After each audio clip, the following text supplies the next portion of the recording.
Bom dia! Bom dia! Bom, para quem me conhece, meu nome é Caio, somos a Igreja de Cristo Internacional de Ribeirão Preto. Seja muito bem-vindo você que está aqui. Seja você vindo pela primeira vez, seja a segunda, ou se você está aqui todo domingo. É um prazer te receber aqui. Bom, hoje é a parte 2 da nossa minissérie Orações Arriscadas. Hoje é a parte final. E hoje tem um tema um pouco intrigante, um pouco curioso. Eu não sei se você olhando assim para o tema dessa mensagem, se você fica um pouco instigado, intrigado, se questionando o que será que isso vai significar.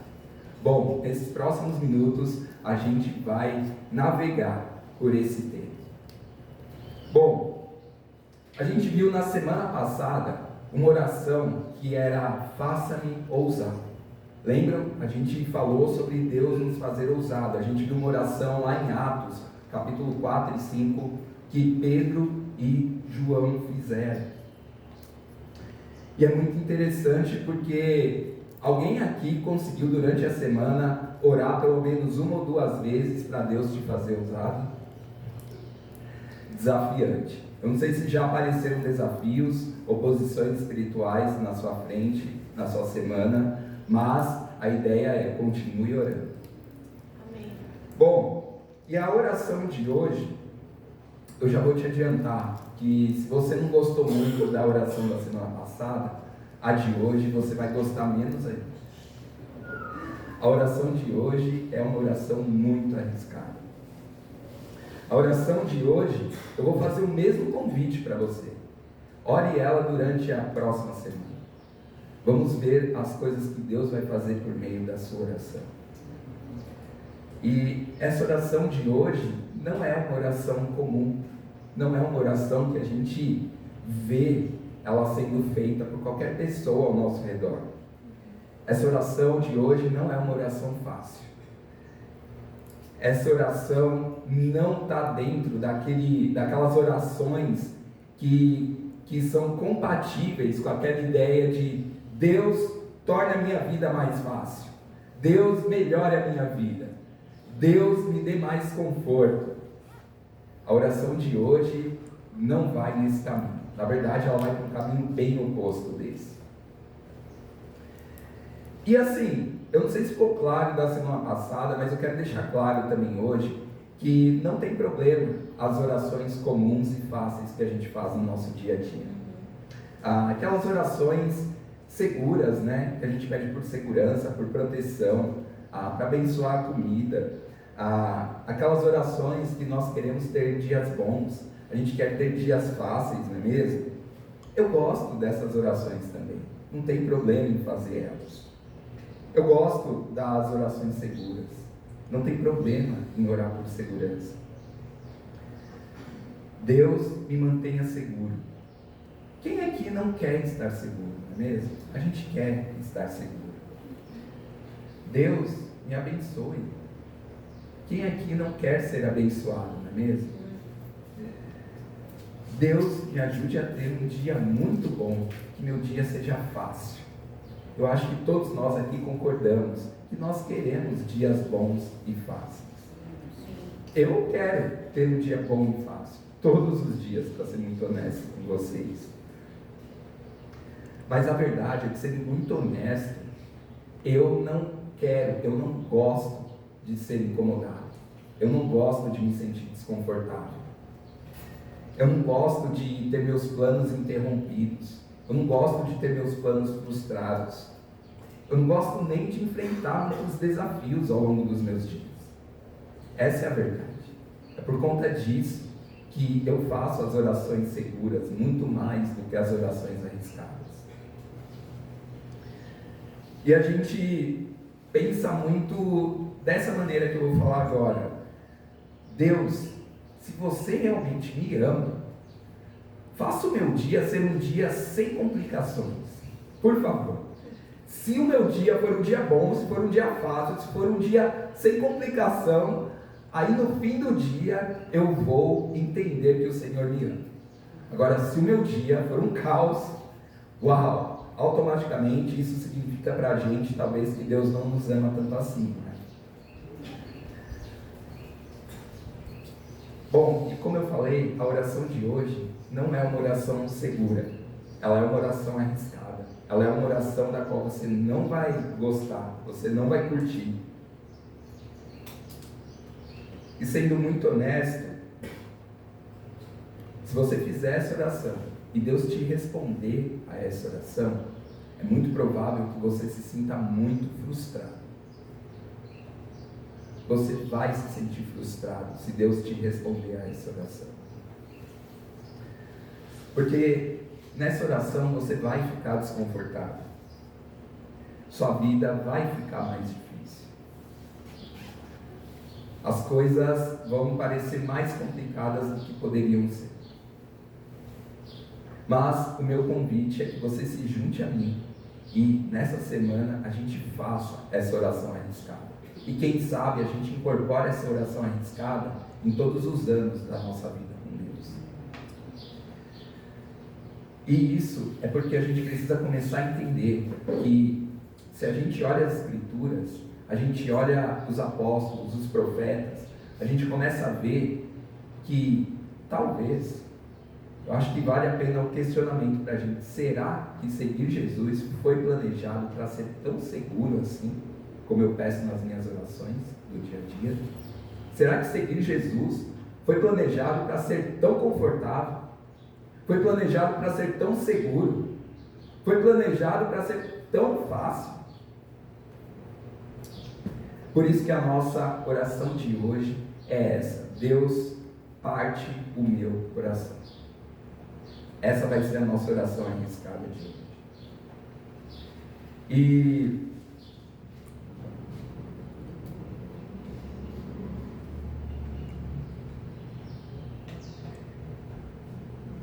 E esse é o semblante que talvez a gente tenha, se essa oração for respondida para a gente. Se Deus responder essa oração, talvez você fique um pouco sobrecarregado. Talvez você fique um pouco mais triste por algo que deixa o coração de Deus mais triste também. Quando a gente fala sobre Deus, parte o meu coração, é para que o nosso coração seja igual ao coração de Deus, e sinta as mesmas dores que o coração de Deus sente. Talvez você perca o seu sono em alguns dias. Talvez você comece a sentir raiva por algumas coisas que antes você não sentia raiva. Talvez você vai começar a fazer coisas que as pessoas não vão entender. Você pode começar a enfrentar resistências e oposições na sua semana, nos seus dias. Talvez você comece a sofrer algumas críticas. Provavelmente você vai começar a ser perseguido se Deus responder essa sua oração. Em toda a sua dor, agonia e desconforto, você ainda pode encontrar a alegria de fazer essa oração, ter ela respondida e ainda assim ver a mão poderosa de Deus na sua vida. Mesmo no meio de tanto caos, Deus estará com você. E hoje eu quero começar nosso tempo falando de um profeta. E essa imagem retrata muito bem esse profeta. A gente vai começar lá no Antigo Testamento e a gente vai falar um pouquinho do profeta Jeremias. Bom, eu não sei se todos aqui sabem, mas para quem não sabe, Jeremias é conhecido como profeta chorão. E assim, eu não sei vocês, mas eu não gostaria de ser conhecido como pastor chorão. E eu sei que você não quer ser conhecido como pai chorão, o médico chorão, o profissional chorão, o atleta chorão. Eu sei que não. Não era algo tão gostoso de receber um apelido como esse. Era um apelido bem infeliz, na verdade. Mas isso é porque Jeremias era esse profeta chorando. Assim como está aqui na imagem, Jeremias, ele tinha o coração dele partido. Dando contexto, Jeremias estava com o seu coração partido pelo povo, porque o coração de Deus também estava partido pelo que o povo estava fazendo. Quando a gente lê Jeremias capítulo 8, estou na NVI, Jeremias capítulo 8, do versículo 18 ao 22. Jeremias 8, do 18 ao 22. E aqui, antes da gente entender o coração de Jeremias na Escritura, entendo que o povo de Judá aqui estava se rebelando contra Deus, mas se rebelando de uma maneira desenfreada, sem limites. Para vocês terem noção, os líderes religiosos estavam abusando das viúvas. Eles estavam se aproveitando dos pobres. Eles estavam até sacrificando bebês a um falso Deus. E o resultado disso, o coração de Deus estava destruído com esse pecado do povo. O coração de Deus estava um caco, porque o povo estava agindo e pecando de maneira desenfreada nesse momento. E Jeremias estava sofrendo com Deus e por Deus. Jeremias estava indignado com tudo isso que estava acontecendo à sua volta. E é meio contraditório para Jeremias, porque ele pensa, como que esse povo que afirma com a boca que conhece a Deus, que ama a Deus, pode estar se comportando dessa maneira? Como esse povo que fala que ama a Deus está se corrompendo desse jeito nas suas atitudes? Como que esse povo que fala, que conhece a Deus, está abusando de viúvas, de pobres, e explorando aqueles que são impotentes? Como que esse povo fala que conhece a Deus agindo assim? E muitas vezes isso serve para a gente, para mim e para você. A gente fala que conhece a Deus, mas quantas vezes a gente é rebelde de maneira desenfreada com Deus? E aí, entendendo tudo isso, quando a gente lê Jeremias capítulo 8, do versículo 18 ao 22, diz assim: não há remédio para a minha tristeza, o meu coração desfalece. Ouça o grito de socorro do meu povo, que vem de uma terra distante. O Senhor não está em Sião? Não se acha mais ali o seu rei? Por que eles provocaram a minha ira com seus ídolos, com seus inúteis deuses estrangeiros? Passou a época da colheita, acabou o verão e não estamos salvos. Estou arrasado com a devastação sofrida pelo meu povo. Choro muito e o pavor se apodera de mim. Não há bálsamo em Gileade? Não há médico lá? Por que será então que não há sinal de cura para a ferida do meu povo?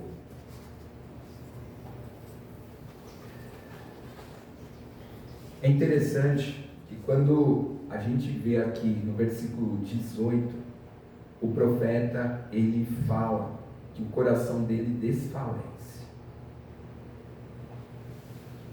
Você imagina o quão profundo é você falar que o seu coração desfalece, não bate mais, ele está doendo tanto, ele está tão quebrado, que ele não tem mais vida. Ou seja, que basicamente Jeremias está falando, meu coração está tão partido com essas coisas que estão acontecendo, que eu acho que meu coração nem vive mais.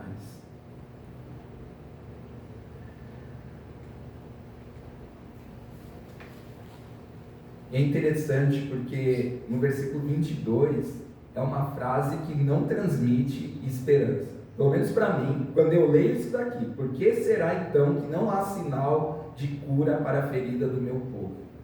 Não me transmite esperança. E Jeremias sofre com isso. Só que o ponto é que Jeremias estava transmitindo os mesmos sentimentos do coração de Deus. Como um profeta de Deus, ele estava transmitindo para as pessoas daquela época e para nós que temos a Bíblia hoje, o que Deus estava sentindo com aquela atitude do povo. E a nossa oração é muito baseada com isso daqui. com esse coração que desfalece, o coração partido. Bom, eu não sei você, mas quando eu acordo todo dia de manhã, eu quero totalmente o oposto disso. Eu não quero meu coração partido. Eu não quero meu coração sofrendo desse jeito por outras pessoas. Honestamente, eu quero um dia sem problemas. Eu quero um dia que eu vou, talvez, ir para o meu trabalho tranquilamente e ninguém vai me mostrar o dedo do meio. Eu quero um dia que as pessoas não sejam rudes comigo. Eu quero um dia que eu vou abrir a porta de uma sala ou de um lugar para alguém e a pessoa vai me retribuir com um obrigado. Eu não quero problemas, não quero mágoas, não quero tristezas. Por isso que essa oração é uma oração arriscada. Você orar, Deus, parte meu coração, assim como o seu coração se parte, é arriscada. Porque não é uma oração sobre uma pequena irritação espiritual que você talvez tenha algum dia da semana. Não é sobre uma simples e pequena boa ação que você pode fazer em algum dia da semana para se sentir melhor. Não é como aquela boa ação de abrigar um animal que não tem um lar. Ele estava na rua, estava perdido, e você leva ele para casa, dá comida, dá um lar, dá amor. Não é desse tipo de coisa que eu estou falando. Eu estou falando de algo que realmente é angustiante para a sua alma. Algo que consome os seus pensamentos, que corrói, que dói dentro de você, que te deixa inquieto, que você perde o sono, assim como Deus muitas vezes sente quando olha para nós. É algo que dói tanto dentro de você, que está tanto tempo tomando seus pensamentos, que você não consegue ficar sem fazer nada. Você pensa em agir, você pensa em tomar uma atitude, você fica inquieto até resolver isso. É fazer alguma coisa por conta da dor que está queimando dentro do seu coração. É sobre isso que eu estou falando. É esse tipo de coração partido. É por uma coisa muito profunda, que também parte o coração de Deus. Não são as coisas visíveis, facilmente visíveis para nós. São aquelas coisas mais profundas. Quando eu e você, quando a gente chega nesse ponto, honestamente, o sentimento que você tem em nome de Deus é totalmente oposto a tudo que a nossa cultura popular está falando para a gente. A cultura popular ao nosso redor acha essas coisas pequenas, banais. É normal ser assim, corrompido moralmente, pecaminoso. Eles aplaudem o pecado. Mas isso dói no coração de Deus. E se dói e parte o coração de Deus, deveria doer e partir o nosso coração também.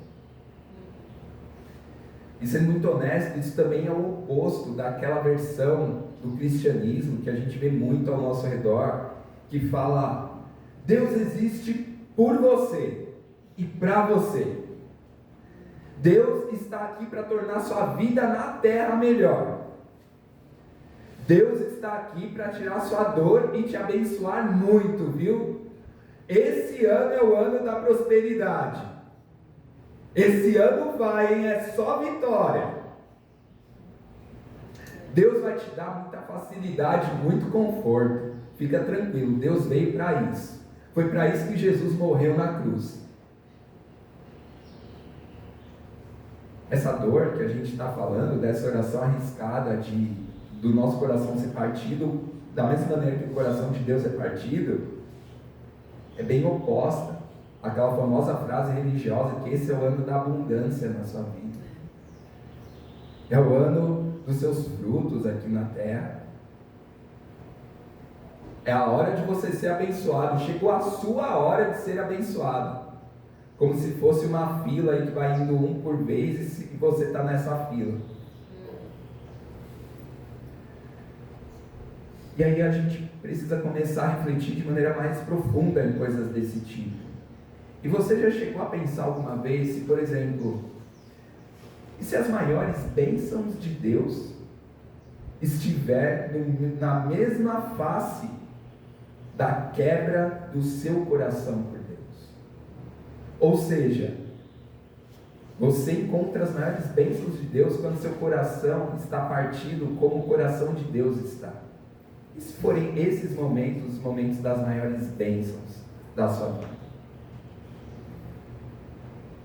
E se as bênçãos mais especiais de Deus vierem do outro lado da dor, aquela dor intensa que tira você de si mesmo, que tira você do eixo? E se as maiores bênçãos de Deus, as mais especiais, estiverem nesse momento, dessa dor mais profunda? Aquela preocupação que você tem, seu coração está tão partido como o coração de Deus se parte, que você está inquieto, você está incomodado com pessoas por conta de Deus. Você está incomodado que as pessoas não estão perto de Deus, que elas não estão buscando a Deus, que elas não estão se arrependendo para Deus. E se isso for a coisa que te tira de si mesmo, e se for nesse momento, que quando você estiver sentindo essa dor por essas pessoas, que é onde Deus vai trazer para você as coisas mais especiais da sua vida. Eu quero que você imagine, por um instante, o que aconteceria se Deus realmente partisse o seu coração pelas mesmas coisas que partem o coração dele. O que aconteceria se Deus partisse o seu coração pelas mesmas coisas que partem o coração dele? E eu falo, quando eu olho para mim, eu acho que isso seria bem difícil. Porque, sendo muito honesto com vocês, eu gosto de ter uma vida confortável. Eu gosto de conforto. Eu gosto de coisas luxuosas. Eu gosto das melhores coisas que a vida pode oferecer. Um bom restaurante, um bom carro, estar num hotel 5 estrelas. Eu gosto dessas coisas. O problema é que eu percebo, olhando para a minha vida, eu não sei você, que o conforto nunca me moveu às ações. O conforto nunca me levou a tomar boas atitudes. Quando eu fico confortável, eu nunca penso: uau, agora é a hora de mudar o mundo. Não. Quando eu estou confortável, eu penso o oposto disso, de mudar o mundo. Porque está tudo muito bom, está tudo muito confortável. Eu não quero mudar o mundo, eu não quero ajudar as pessoas quando eu estou confortável. E esse é o ponto: o conforto nunca nos leva à ação. O conforto, na verdade, ele gera o contrário. O conforto gera mais conforto. Quanto mais conforto a gente tem, mais conforto a gente quer. Esse é o ponto. O conforto é um inimigo nosso. O conforto é um inimigo para quem quer fazer aquilo que Deus nos pede para fazer. Sendo muito honesto, quanto mais luxo eu tenho na minha vida, isso nunca me fez me importar mais com aqueles que estavam sofrendo. Quanto mais luxo eu tenho na minha vida, não me ajuda a me importar mais com as pessoas que estão sofrendo. É isso que o conforto e o luxo faz. E sendo muito honesto, é muito difícil a gente pensar sobre isso, porque nenhum de nós aqui gosta de dor. Quem aqui gosta de sentir dor? Ninguém. Ninguém gosta. Eu vou falar algo para vocês, mas atualmente eu tenho tentado praticar esporte uma vez por semana. Estou tentando jogar um futebolzinho uma vez por semana, sexta-feira. Mas eu já comentei com alguns, são 2 ou 3 dias com dores intensas no corpo. Primeira coisa que eu faço quando volto do futebol: anti-inflamatório, analgésico, banho, e depois disso você vai me encontrar esticado no sofá de casa, quase imóvel, com muita dor. Mas o ponto é que eu começo a valorizar bastante os dias que eu não tenho dor. Uau, eu gosto dos dias que eu não estou sentindo dor. Mas eu percebo que dias sem dor nunca me tornam mais parecido com Jesus Cristo. Se eu levo isso para a minha vida, no geral. Dias sem dor não me tornam mais parecido com Jesus. E é interessante a gente entender o que a dor faz. Porque quando seu coração é partido, é porque é uma dor profunda no seu coração pelas coisas que você vê. E a dor, ela purifica. Quando essa dor é trabalhada por Deus, essa dor purifica. O sofrimento nos fortalece. As provações que a gente tem, elas têm o intuito de nos ajudar a ser mais parecidos com Jesus. Então a gente precisa entender também que estar no momento de dor vai ter benefícios lá na frente. A dor nos tira. Vocês já se pegaram em algum momento pensando: nossa, como eu estou sendo egoísta nesse momento? Como eu estou pensando só em mim? Como eu não estou pensando na minha esposa, ou no meu amigo, ou no meu colega de trabalho? Já tiveram momentos que você já se pegou pensando assim: nossa, eu fui muito egoísta nessa situação? Bom, quando a gente está nesses momentos de egoísmo, é porque a gente está fugindo da dor. A dor que purifica, a dor que nos faz crescer. E por isso que essa oração é uma oração bem arriscada. E eu peguei alguns exemplos rápidos de algumas histórias que a gente vê na Bíblia, de homens que tiveram seus corações partidos, da mesma maneira que o coração de Deus estava partido. Bom, o primeiro que eu coletei algumas informações assim: Moisés, por exemplo. Quando ele era jovem, repetidamente, ele via os egípcios escravizando e maltratando o povo judeu, o povo israelita lá no Egito. Ele via o seu povo sendo espancado cruelmente, todos os dias, desde quando ele era jovem. Até que uma vez ele explodiu e parece que tudo que ele estava carregando ali, de ver aquela crueldade contra o povo dele, ele cometeu um crime até. Ele matou um egípcio que estava espancando um judeu. E é incrível porque Deus chamou Moisés. Falou: Moisés, então liberta esse povo. Já que você está sentindo a dor que eu estou sentindo pelo povo, então liberta esse povo. Eu vou te mostrar o caminho. Davi, aquele pequeno pastor. A gente conhece muito bem a história de Davi e Golias, né? E a gente sabe muito bem, Davi, ele vai lá para servir os irmãos dele, que estavam lá no exército de Saul.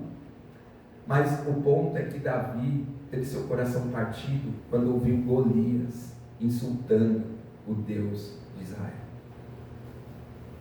O coração de Davi se partiu, e isso deu a ele coragem, força para enfrentar aquele gigante. Quando Davi viu que aquele filisteu incircunciso, como ele diz nas escrituras, estava insultando o Deus de Israel, ele fala: eu não posso deixar isso assim. O coração de Davi se partiu, e ele lutou contra esse gigante. Bom, o outro exemplo que eu peguei, Neemias. Não sei se vocês sabem, mas Neemias tinha uma situação confortável. Ele era copeiro do rei na época. Ele servia o vinho ao rei. E sempre que o vinho não estava envenenado, porque ele provava o vinho antes de servir ao rei, então ele era o primeiro. Então, se ele provava o vinho e não tinha veneno, era um bom dia. Mas aí ele ouviu algumas más notícias sobre o povo dele em Jerusalém, como estava um caos, como a cidade estava destruída. E ele sentiu a dor que Deus estava sentindo. O coração dele estava partido como o coração de Deus estava. E ele foi reconstruir aquele muro com a força de Deus.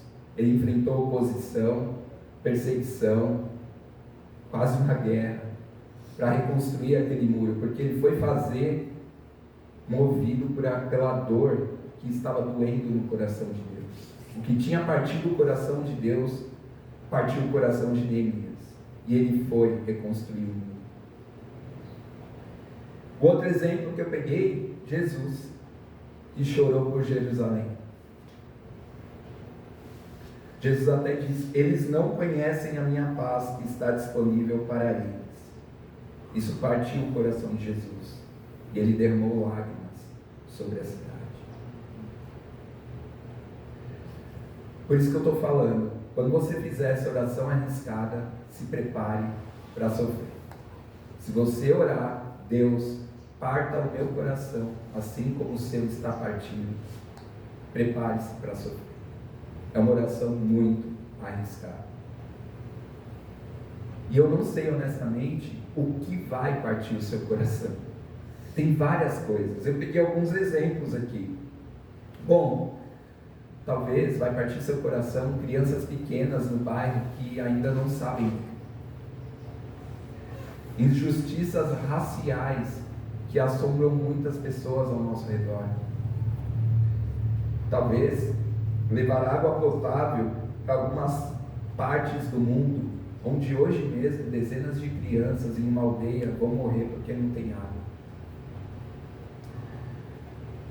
Aqueles que estão diariamente presos em uma escravidão material ou financeira. Pode partir o seu coração crianças que não têm um lar amoroso. Pode partir o seu coração aquelas pessoas que têm doenças mentais. Pode partir o seu coração aquelas pessoas que estão presas em vícios e não sabem como sair deles.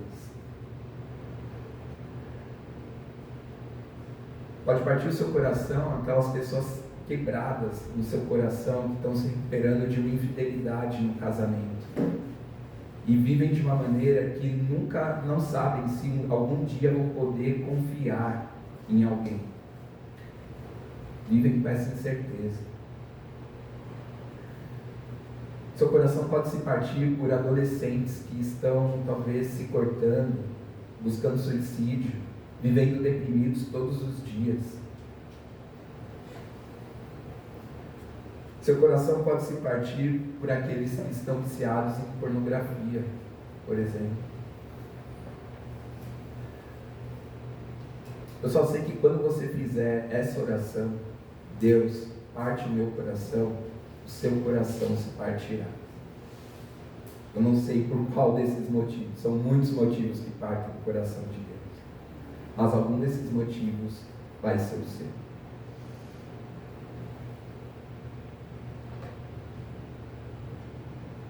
E quando isso acontecer, quando você vê que isso está acontecendo, quando você vê que seu coração está partido, igual o coração de Deus está, agradeça a Deus.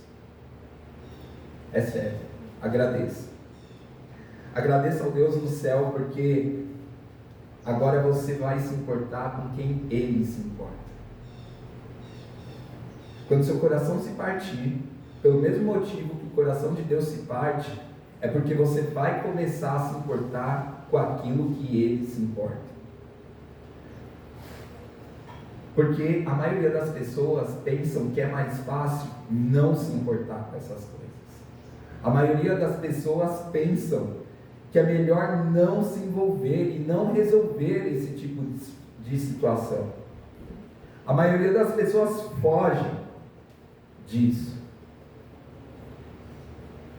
Mas a gente precisa entender que é melhor se machucar com um propósito do que existir sem um. A gente precisa começar a entender que é melhor a gente sofrer e se machucar e sentir dor com um propósito do que viver a vida toda existindo sem um propósito. E tem uma pessoa que estava sentindo isso também no Novo Testamento. Paulo era assim, e inicialmente a gente pode chamar Paulo de um falso convertido, porque ele era religioso, ele não tinha um relacionamento com Jesus, ele não tinha aquele relacionamento pessoal com Deus, e ele se gabava muito das experiências, das línguas que ele falava, dos atributos religiosos que ele tinha, ele se gabava de tudo isso.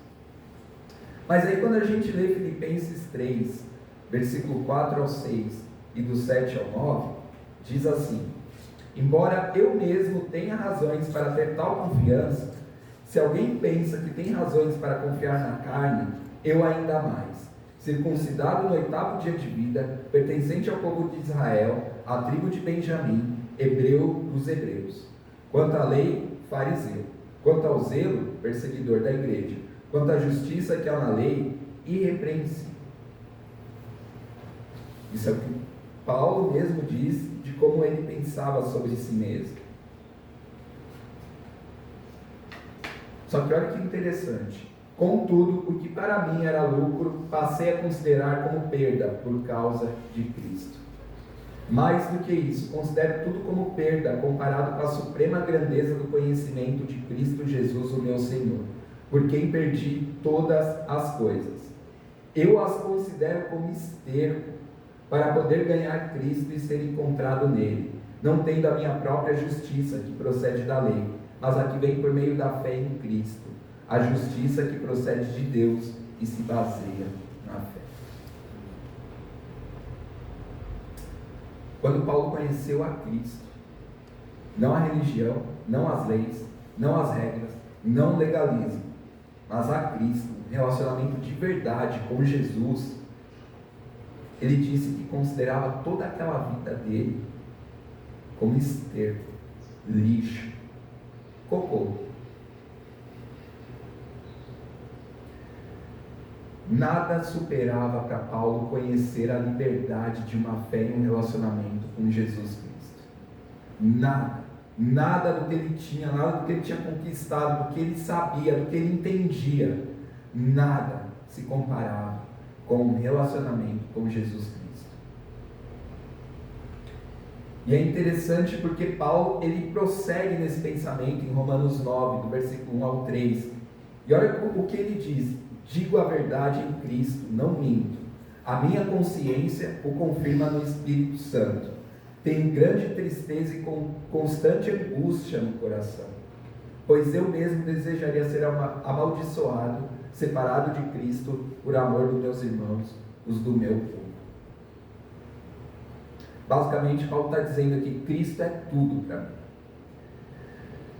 Para mim, Paulo, passar a eternidade sem conhecer, só para eu ajudar aqueles que eu amo a conhecer Jesus, seria como uma maldição.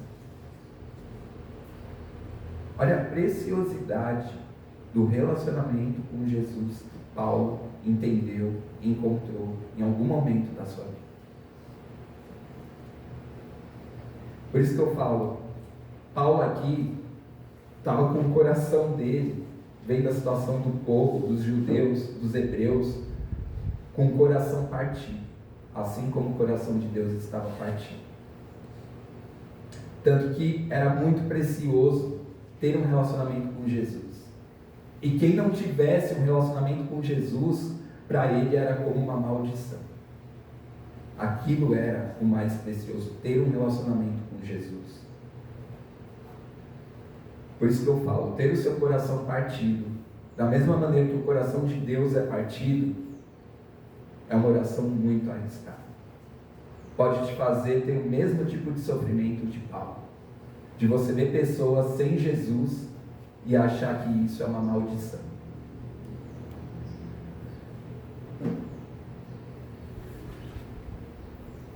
E muitos podem olhar para mim, até para mim, para minha vida, ou alguém olha para você e fala: nossa, sua vida é ótima, sua vida é maravilhosa.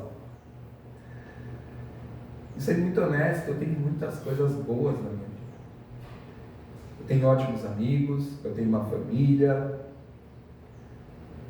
mas eu tenho percebido que sempre tem algo no meu coração que eu me sinto infeliz muitas vezes. Eu não sei se você sente isso também, mas eu me sinto infeliz quando eu começo a entender e a sofrer para algumas pessoas. E eu vou explicar.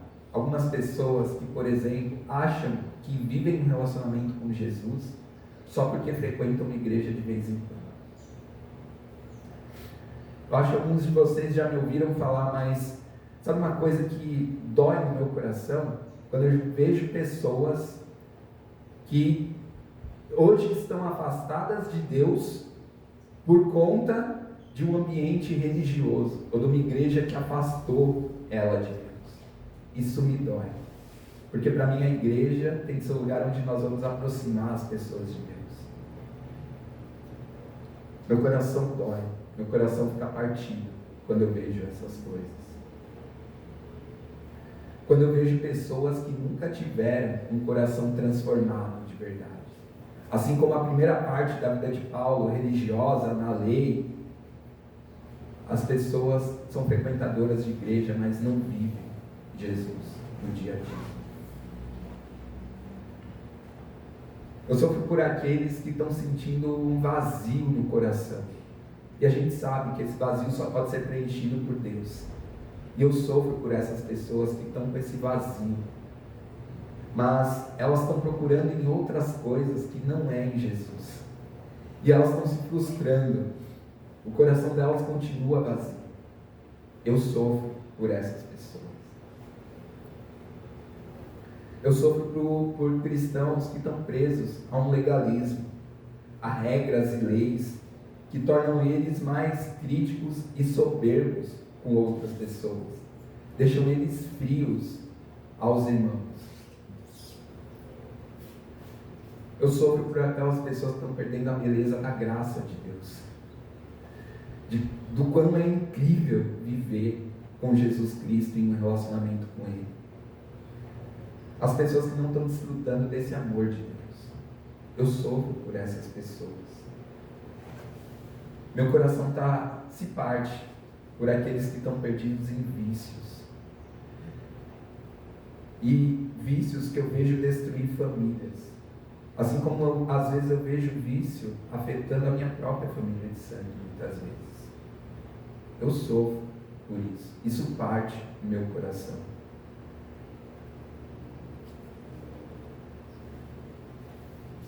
Quando você pensa que o verdadeiro significado da vida vem do vazio das coisas desse mundo e nunca descobre que os seus dons foram dados por Deus para glorificar a Deus aqui na igreja e no mundo, e testemunhar do poder de Deus, isso parte do meu coração também.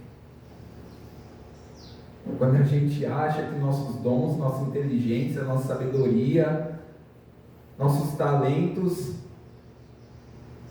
é para qualquer lugar menos aqui, menos para serem usados em prol do povo de Deus, isso parte do meu coração.